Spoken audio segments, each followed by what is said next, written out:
அனைவருக்கும் வணக்கம். நான் பிரபாகர், ஜோதிடர். ஓம் சிவாய நமக. சிவசக்தி திருச்சிற்றம்பலம். இன்று பிறந்த நாள் காணும் அனைவருக்கும் வாழ்த்துக்கள்.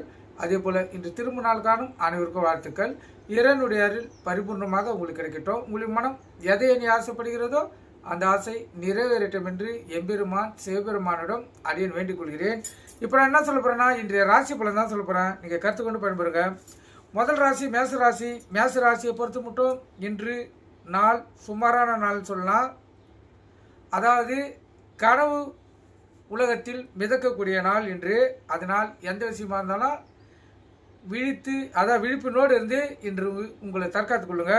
ரிஷப ராசியை பொறுத்த மட்டும் நாள் சுமாராக கூட இல்லை, அதுக்கும் கீழே இருக்குது. தடங்கல்களும் மன வேதனைகளும் பண விரயங்களும் சண்டை சச்சரவும் வரக்கூடிய நாள். அதனால் எச்சரிக்கையாக இருந்து இதனால ரிஷப ராசிக்காரர்கள் செலவு செய்யுங்க.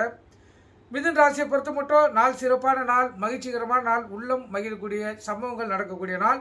கணவன் மனைவிய ஒற்றுமையும் நெருக்கமும் இன்று அதிகமாக இருக்கக்கூடிய நாள், மிகவும் சிறப்பான நாள்.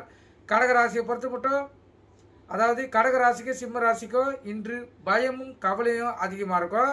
அதனால ஆண்களாக இருந்தால் பெண்கள் விஷயத்தில் மிக கவனமாக இருங்க. எந்த செயல் செய்தாலும் எந்த வார்த்தைகளை பயன்படுத்தினாலும் விழிப்புணர்வோடும் எச்சரிக்கையோடும் இந்த நாளை செலவு செய்யுங்க. கடகராசிக்காரர்களும் சிம்ம ராசிக்காரர்களும். கன்னி ராசியை பொறுத்த மட்டும் நாள் அற்புதம். எந்த ஒரு செயல் செய்தாலும் அதில் உங்களுக்கு வெற்றியும் உள்ளத்தில் மகிழ்ச்சியும் இல்லத்தில் மகிழ்ச்சியும் ஏற்படும். அதனால் இந்த நாளில் நீங்கள் எந்த செயலை வேணாலும் துணிந்து செய்யலாம். உங்களுக்கு அதாவது சாதகமான முடிவுகள் கிடைத்து வெற்றி பெறுவீங்க. துலா ராசியை பொறுத்த மட்டும் இந்த நாளில் கோபம் அதிகமாக வரும், அதே போல் ஈகோ அதிகமாக இருக்கும். அதனால் இந்த நாளை கோபத்தை அடக்கி மனதை திடப்படுத்தி இந்த நாளை செலவு செய்யுங்க. அப்போ தான் இந்த நாள் உங்களுக்கு திருப்திகரமாக அமையும். விருச்சிக ராசிக்கும் தனுசு ராசிக்கும் நாள் சுமாராக கூட இல்லை, அதுக்கும் கீழே இருக்குது. அடுத்தனுடைய ஆதரவு, அனுதாபம், பரிவு, கருணை, உடல்வாதிகள், உடல் சோர்வு, உடல் ஒரு கழிப்புத்தன்மை, சலிப்புத்தன்மை, இதெல்லாம் இந்த விருச்சிக ராசிக்கும் தனுசு ராசிக்கு ஏற்படும். அதனால் மிகவும் கவனமாக இருந்து இந்த நாள் நீங்கள் செலவு செய்யுங்க. மகர ராசியை பொறுத்த மட்டும் அடுத்த ஆதரவு, கருணை, அனுதாபம், பரிவு இதெல்லாம் ஏற்படுகிறது. மகர ராசிக்கும் இன்றைக்கு சந்திராசிக்குது, தனுசு ராசிக்கும் சந்திராசிக்குது. அதனால் எச்சரிக்கையாக இருந்து நாள் நீங்கள் செலவு செய்யுங்க. கும்பராசிக்கும் மீன ராசிக்கும் நண்பர்களும் எதிரிகளாக மாறக்கூடிய வாய்ப்புண்டு. அதே போல் செலவுகள் இன்று அதிகமாகக்கூடிய வாய்ப்புண்டு.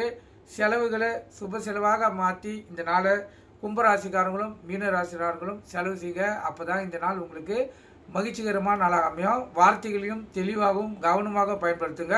மற்றவங்களுடைய மனதை புண்படுத்தாத வார்த்தைகளை பயன்படுத்தாதீங்க, கருத்தில் கொள்ளுங்கள். இப்போ இந்த தனுசு ராசிக்கும் மகர ராசிக்கும் சந்திராசிக்கு மிகவும் கவனமாக இருந்து உங்களை